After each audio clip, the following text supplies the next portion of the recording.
In the 16th chapter of the Acts of Apostles, we see Paul and Silas locked up in a Philippian prison. They went to Philippi following the guidance of the Holy Spirit. Their initial plan was to go to Asia, but the Holy Spirit told them to go to Macedonia. And as soon as they reached there, we find that they end up in the prison. As we read on from Acts chapter 16 and verse 22, a mob quickly formed against Paul and Silas, and the city officials ordered them stripped and beaten with wooden rods. They were severely beaten, and then they were thrown into prison. The jailer was ordered to make sure they didn't escape. So the jailer put them into the inner dungeon and clamped their feet in the stocks. Around midnight, Paul and Silas were praying and singing hymns to God, and the other prisoners were watching. Suddenly, there was a massive earthquake, and the prison was shaken to its foundations. All the doors immediately flew open, and the chains of every prisoner fell off. The jailer woke up to see the prison doors wide open. He assumed the prisoners had escaped, so he drew his sword to kill himself, but Paul shouted to him, "Stop, don't kill yourself, we are all here." Most of us are familiar with this passage. Paul and Silas followed God's advice, but we see them locked up in a prison. Not just any ordinary prison, in the inner dungeon with the hands and feet locked up. But that didn't stop them from worshiping God. That's not what amazes me. They're locked up in the inner dungeon. They are locked hand and feet. They are aching all over the body because of the beatings they got earlier the day. But as they sing and praise the Lord and they worship the living God, the dungeon that was holding them was open. The doors were open. I see a clear manifestation of God's power here.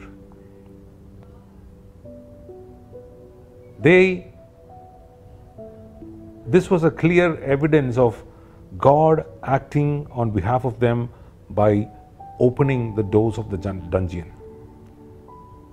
But why did they not escape? Why did they remain? Why did Paul and Silas remain in the prison? Even though the doors were open, the chains were broken, they were at liberty to go wherever they wanted. But they did not do that. Why? They only stood up when the jailer was going to kill himself, because that was his order to keep them very safe. And if the prisoners had escaped, the jailer was going to be in a big problem. That's why he was trying to kill himself. And that is the time when Paul intervened and told the jailer that all of the prisoners were there. Not just Paul and Silas. Imagine the Philippian dungeon, that jail 2000 years ago. The other prisoners who were there were not put in there for speeding on the road. This was not a minor offense that they were put in prison for. They would have been murderers, they would have been rapists, they would have been people who acted against the country, but none of them escaped. And this question, when I ask it to myself, it amazes me. Paul and Silas could clearly see that this was God's hand at work.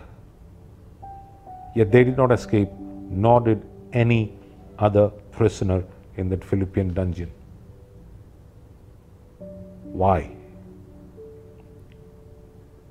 The only answer to that question is that Paul and Silas were offering their true worship to the living God. And the circumstances in which they were praising God did not deter them from doing so. They were so engrossed, they were so involved in what they were doing that they did not notice what was happening around them. Even in that big problem, even when they were chained up, locked up in the dungeon, and the day after was going to be difficult, they didn't know what lay in front of them. Probably they would be ordered to be locked up for some time, for probably there can be a verdict against them. But none of this did stop them from worshipping the real God. The Bible talks about worshipping the Lord in spirit and in truth. They were offering true worship unto the living God. They were converting. They converted that dungeon into a secret place where they had the audience of the Almighty living God. They must have started praying from the time that they were put inside the prison. And at midnight, their praises grew and everyone was listening. The whole place was converted to a secret place. God was down there, enjoying that worship, being with them. And God, as He enjoyed, He tapped His foot lightly, and that caused an earthquake in the Philippian prison that night. How many of us do enjoy this secret place encounter with our Lord, with our God? Certainly God wants us to have this secret place encounter. And when we are one with Him, without us even knowing, the countless blessings of God are going to come upon us. Let us not fret about the circumstances. Let us not think about what is going around us. Let us concentrate on worshipping the Lord and offer Him true worship. We see a lot of religions all around the world. And a religion is something, is like a system of worship towards a supreme being.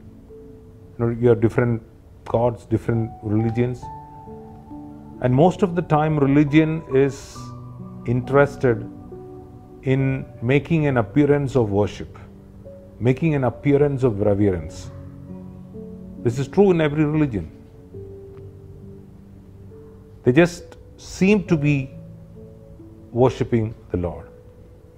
But true worship is not making that appearance. True worship is having a relationship with your God, with your Maker, with your Creator. And that's what Paul and Silas enjoyed in that Philippian dungeon that night. The Bible calls it by different names. If you ask Moses, he would say, "He that dwells in the secret place of the Most High." If you ask David, he would say, "As the deer panteth for the waters, I long for you, Lord." If you ask Paul and Silas, they say, it doesn't matter whether it is a prison, we would worship the Lord. If you ask Jesus, He would say, when you pray, get into your closet, shut the door, then pray to your Father which is in secret. If you ask Isaiah, he would say, they that wait upon the Lord shall renew their strength. The Bible calls this in different ways. There are different words which denote this secret place. But have you enjoyed this secret place with your Lord? Worship is not a monologue. Worship is not one-directional. Worship is mutual. The same way you enjoy God, you might sing to the Lord, Lord, I love you, you're so awesome. And God has also to tell you, my dear child, I love you so much. I love you more than I love my own life. You are awesome. That is mutual relationship, and that is worship. Have you ever been able to enjoy this worship? If you read the book of Songs, Psalms chapter 2 and verse 14 says, O my dove that art in the cleft of the rock, in the secret place of the stairs, let me see thy countenance, let me hear thy voice, for sweet is thy voice, and thy countenance is comely. We know that the book of Songs was written by King Solomon. This is a poem in which he is talking to a Shunammite woman. But Bible scholars say that this is a dialogue between the church and Jesus Christ. Jesus Christ is the bridegroom, the church is the bride. And as the church speaks to the bridegroom, Jesus Christ, this is what the bridegroom of Jesus Christ has to tell to the church. O my dove, that art in the cleft of the rock, in the secret place of the stairs, let me see thy countenance. Let me see your face. Let me hear your voice. For sweet is thy voice, and your face is beautiful. As you worship the Lord starts speaking to you. Because you are precious in the sight of the Lord. But do you spend time in that secret place? Certainly, Paul and Silas did that night. They were really having a communication with God. That's why they did not live. They did not leave that dungeon. You can also have that experience, that secret place experience. Come, you're in the presence of the living God, and stay there, because God wants to enjoy your presence. God bless you.